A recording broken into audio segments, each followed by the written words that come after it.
Welcome to The Spark, a view of innovation in healthcare. I'm Rachel Schreiber, the marketing leader at FHIR Health, and I'm joined by Stuart Hanson, our CEO. Together, we're your hosts, and we'll be diving into conversations with healthcare innovators who are reshaping the industry. Join us as we explore the stories of those really disrupting the norm and creating a better healthcare experience. Get ready to ignite your curiosity and join the conversation on The Spark. Hello, and welcome to The Spark, a view of innovation in healthcare. I'm Rachel Schreiber, your co-host, and in this episode, we're speaking with Anna Taylor, AVP Population Health and Value-Based Care at MultiCare Health System, and Heidi Kriz, Director of Medical Policy and Medical Management at Regence Health Plans. So I first heard about your collaboration on using FHIR for prior auth at Vive in 2022. I was really impressed with what you're doing. And then the conversation that the two of you had on the Dish on Health IT podcast was really interesting. So if any of our listeners want to go back, that podcast is still on and available. So I'm really excited to hear more about what you're working on. And it's been about a year to 2 years since I last heard about what you've been working on. And I know you've got some great results. So I'm really looking forward to our conversation. And today I'm also joined by Joe Rostock, Chief Information Officer at FHIR Health. Thanks, Rachel. Welcome to The Spark. And Heidi, we really appreciate your time. We're really interested in hearing about your approach to innovation in healthcare and what you've learned from it. But before we talk about that specifically, let's go into your personal passion in healthcare, as we like to call it. What's your spark? And let's start with you. Thanks, Joe. And thanks for having us here today. We really appreciate the opportunity to speak with all of you. My spark comes from something that I think has been inside me for a really long time, which was I felt like I needed to leave the planet a little bit better than I found it. And I have, since I can remember, felt that way, that I have to do something. I got to work hard and make something happen. And when I was young, my mom reminds me that the two things I wanted to be in life were a teacher or the president of the United States. So you put mush those things together and you get this, which by trade, I'm a UX engineer and trained in human-centered design. And I just have a true passion to help people and to make things the best experience that you can ever have. I'm the person who goes into any place, a restaurant, a bank, and I'm like, ooh, if they move that over there and this here, then it would do this. And the people would be so happy. And so I'm constantly thinking about ways to make experiences better and more joyful, because that's what I really want to leave on this planet, is just the joy of life and being human. And I think it's a real beautiful thing. And the other thing that gets me up in the morning is I love working with people. I love seeing them succeed. I love bringing teams together and watching them achieve great things. And you cannot change the planet without a team of people. So I just have this passion to watch people discover new things that they might have a talent for, and then give that gift back to the world. So those are the two things that really get me up in the morning, get me going. And you can apply those to many things. Healthcare is what I fell into, I will say, accidentally, but I don't think it was a mistake or anything. I think it was my destiny to be here. So that's what my spark is. That's fantastic. Thank you. Heidi? Thanks for having us on the podcast. Really excited to share our story and a lot of what we're doing today and catch you up since we launched in 2022, the FHIR-based prior auth workflow. My spark is really around the fact that I love healthcare. I love nutrition. I love using evidence to inform practice. So I started off early wanting to be a dietitian. And so that's where I started my career. I worked inpatient in an outpatient clinic and really loved being part of the healthcare system and seeing the impact that it has on people's health and well-being and really quality of life at the end of the day so they can live their best life. Through that work, my spark really came in using evidence to inform practice and policy. And that's where I really started to jump off and think about a different career in healthcare, from being a dietitian then to getting my master's in public health and thinking about how do I really impact a population versus an individual patient that I might have been seeing at that particular time. So my spark got really excited when I knew I could go back to school, get a master's in public health, and really work on a population level, impacting healthcare, but also really largely trying to impact policy and other things that could really move the nation. And so it was really interesting for me to start working at Regence and really being involved in the prior authorization process and seeing just how administratively burdensome it was for everybody involved. It's burdensome for the health plan as well. So that was my spark. I started to think outside the box, and I love to be innovative. I love to think of different ways to do things. And like Anna said, love to work as part of a team. When you have a team of people around you, it's amazing what you can accomplish. That's really great. Thank you. I love that. I want to be a teacher or president, Anna. Awesome. All right, Joe. Yeah, so let's dig into the solutions that you're working together on a little bit. And I think one thing we could all agree on is, given the complexities in healthcare, it takes collaboration and it takes working together to really figure out what's the best solution and what the impact of that solution is going to be. So we'd like to hear about how your team specifically are collaborating on administrative processes to drive better outcomes. So Heidi, let's start with you. We started down this pathway, I would say, really heavily in 2017, really thinking through all the different ways we exchange clinical data between a payer and a provider. And there's so many different ways we do that. And in addition to that, there's different data standards.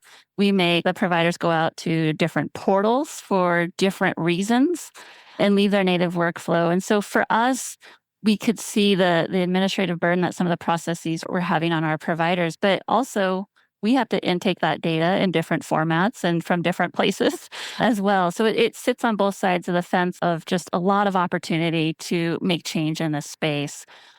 For us, we started with prior authorization because we felt like that was an absolute area that needed change. And at the end of the day, that impacts the people, the patients, the members on the health plan. How do we get them care as fast as possible? And that was really, I'll use the term spark again, in our organization. So our CEO at the time really challenged us to say, how do we have our members get the care they need and not have to feel the prior authorization process? And that was what kind of triggered us to really start down the path of prior authorization, but also at the same time realizing that as FHIR was coming on board and the Da Vinci project was starting, we've got a huge opportunity right now in this point in time to really lead the nation. And like I talked about, there's a team of people coming to the table to really solve for this.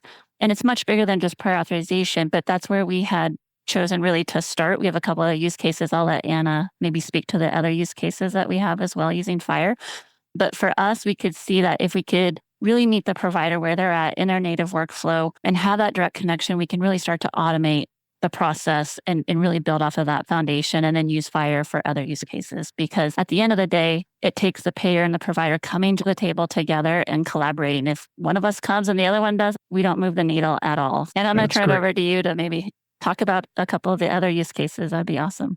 Yeah, I'll talk about those, but I'll also share that this was an opportunity for two separate businesses to share an operational process. So much like we do that in the grocery store, banks share an operational process with grocery stores. In trading, financial trading, all of the companies that it takes to verify, do things, they're collaborating in this space to make those business transactions happen. They're sharing operational workflows instead of being siloed identities. They're coming together to say, hey, if we want to service our customers in the best way, this is something we're not going to compete on, which is trading your money or whatever.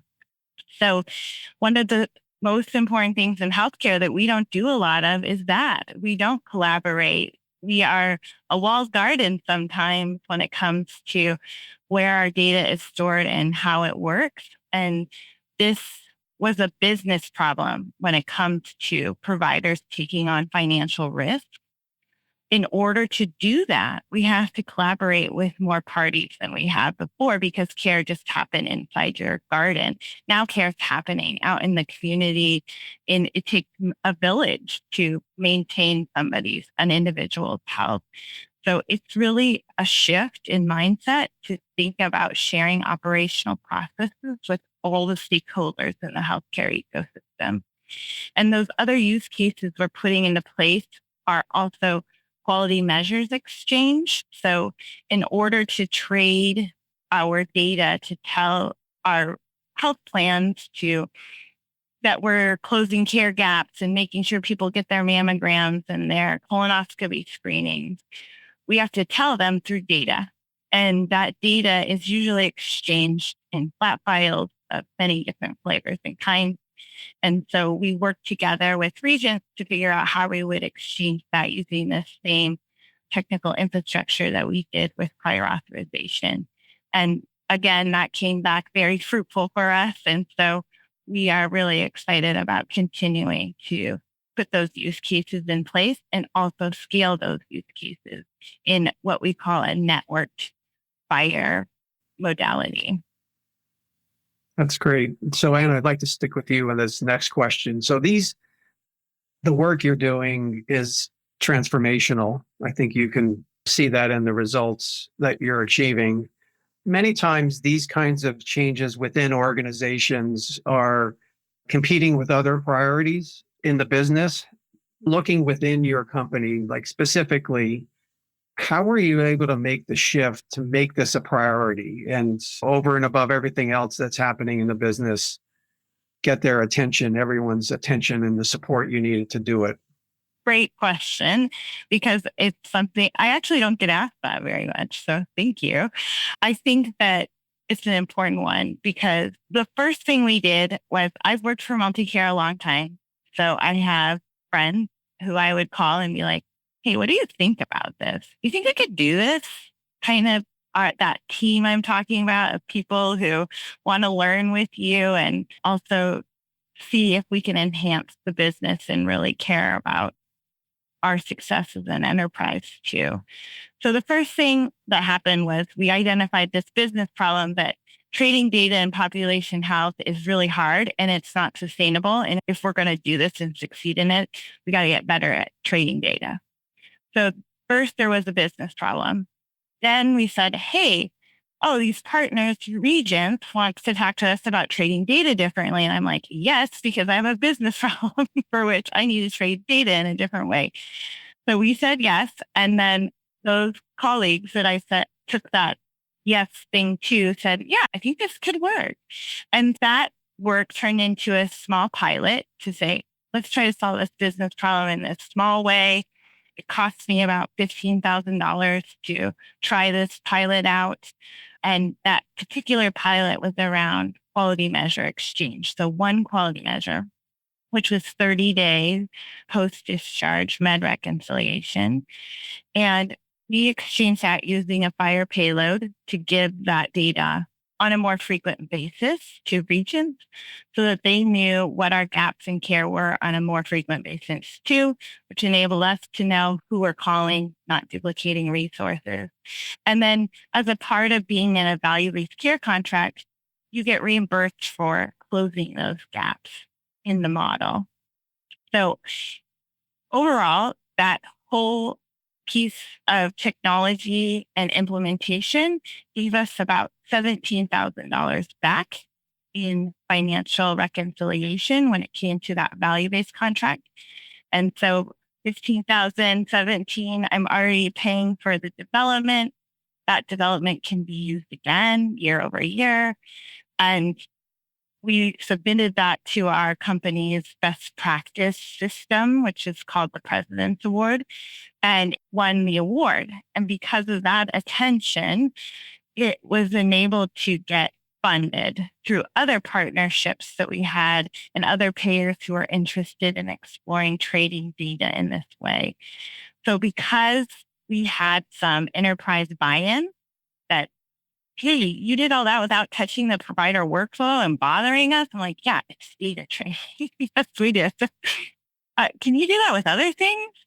And so the trust was earned with the enterprise, and we were able to start collaborating with other business units like Red Cycle to get prior authorization off the ground and explore if the same return on investment came through that methodology, which it did prove itself out to do the same type of return and probably even more in efficiencies. That's a great success story. Heidi, what are your thoughts on this within Regence Health Plan? Yeah, for us, I talked about it a little bit earlier, but just to jump off of where I had started, we really do serve our members, right? First and foremost. So for us, it was really about the member story and how do we get them care that they need, if not instant, as fast as possible.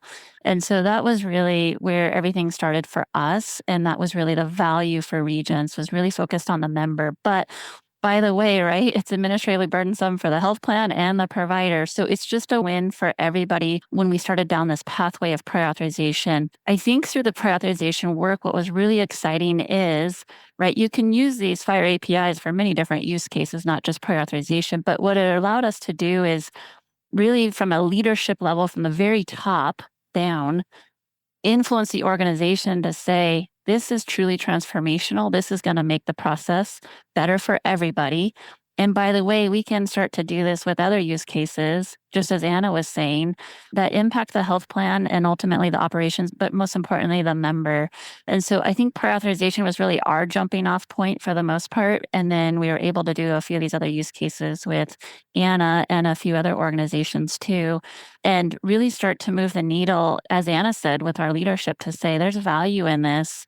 And we have to change how we do business today. And this is really the movement. And we've got to get with other industries that do interoperability very well. Like Anna mentioned, the banking industry. Healthcare has got to change and it's got to move that direction. So I think prior authorization was really that momentum and jumping off point in our organization to really start to educate our leaders on the value of using FHIR and the direction that we can go. And now we're able to start to talk about other use cases and then expansion and getting support for that. That's fantastic. Yeah, the complexities around the term interoperability are pretty persistent in healthcare. And I think the results that you're seeing are significant in the sense that it takes this intangible term and makes it real, right? Not just the interoperable capabilities, it's the results from it.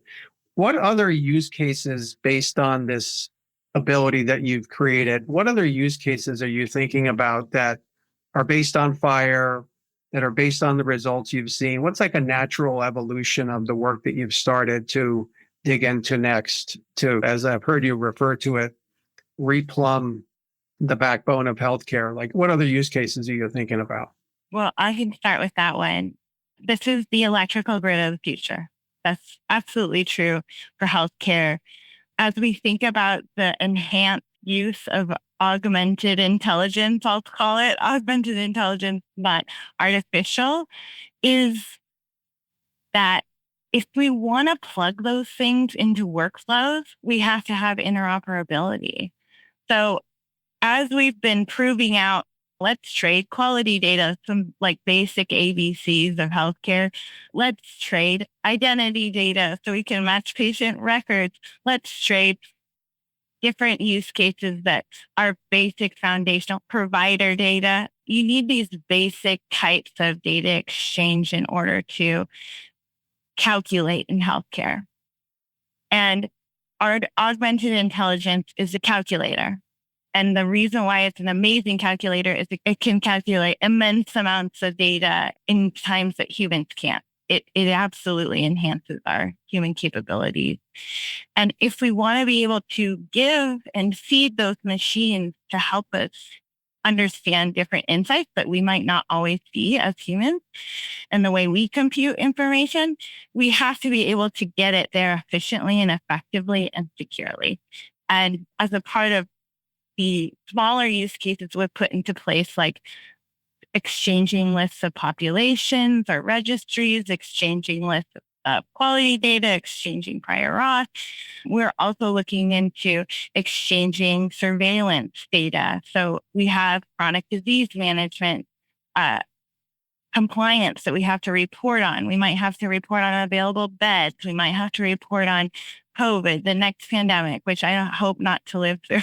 I think that's going to be way past my time, hopefully. But it's the way for which we compute. And in order to take advantage of the compute power that's available to us today, we have to get more efficient at trading data. So we've really invested at MultiCare in an infrastructure that enables us to do these API trades and have RESTful APIs with data at scale on cloud-based computing systems so that we're enabled to do this for all the use cases of the future. That's great. Fantastic. Both the clinical and administrative workflows are benefiting from this, obviously. Heidi, your thoughts? Yeah, I would say that our thoughts are similar to what Anna said, very similar. I think our providers are very interested in prior authorization in this space. As she talked about identifying populations that are in alternative payment models with us and really being able to identify those within the EMR is another big use case that providers are interested in. So all the same use cases, it's just a matter of, right, where do we prioritize and what do we do next? Yep. I would say the one more thing I would add in is we're evaluating doing inpatient reviews. So right now, a lot of people are focused on elective prior authorization, but there's a lot of reviews that happen while somebody is in the hospital.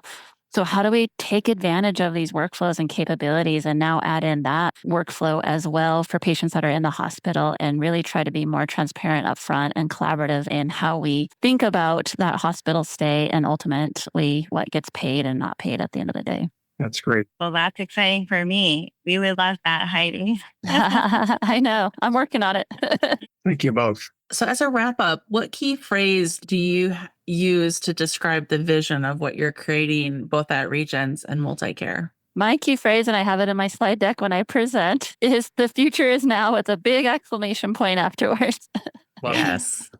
I will tell you that as I present on this work and what we've done and accomplished, I think at the beginning, people are very skeptical. They don't believe it. They say, oh, that's 10 years down the road. I actually got that comment last week from a provider. And I would say the future is now. We can really make a change right now. We've got the infrastructure. We've got the use cases. We can make a change. So let's all come to the table and start collaborating. We've all got to stop sitting in our silos and saying, you health plan need to do better. And the health plan saying, you providers need to do better. Let's come to the table, start talking to each other and start collaborating and really start to break down the silos, build trust so we can create change. Because like I said, if we don't come to the table together, nothing is going to change. And that's what it's truly going to take.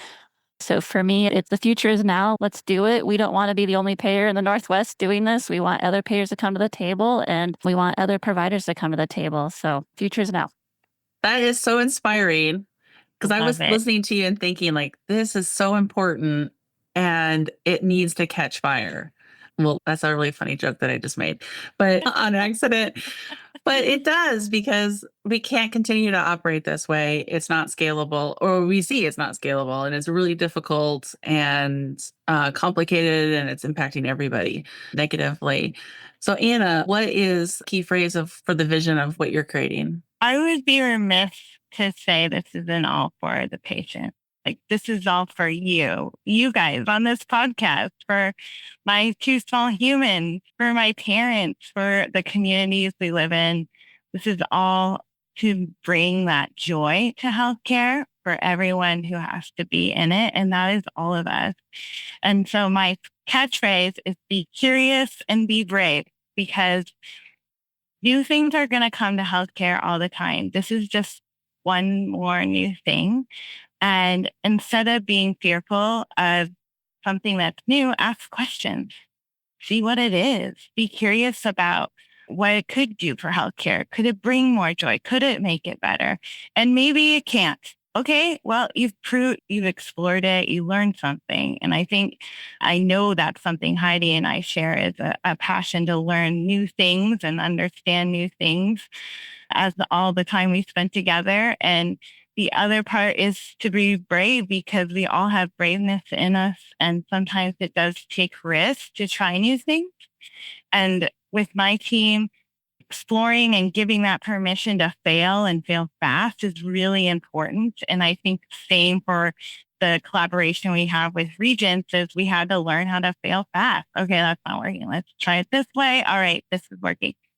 And having that mindset and culture that it's okay to do that so that we can get to the best answer for the nation and for the people and the humans that are served by healthcare every single day.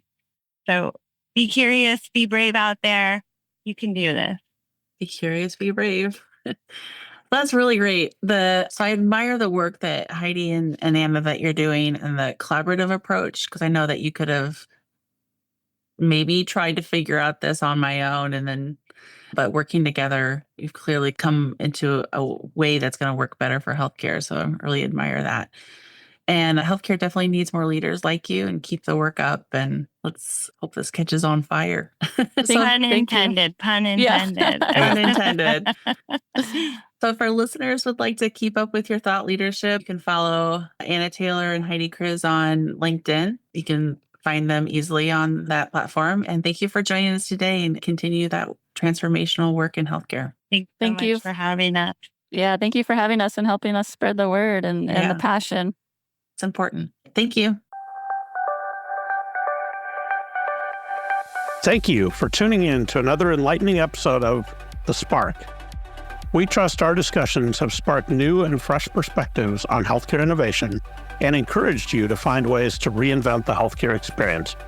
Don't forget to explore the detailed show notes for this episode, share the insights with fellow innovators, and email us at thespark@avenirhealth.com to share your thoughts, comments, or reactions.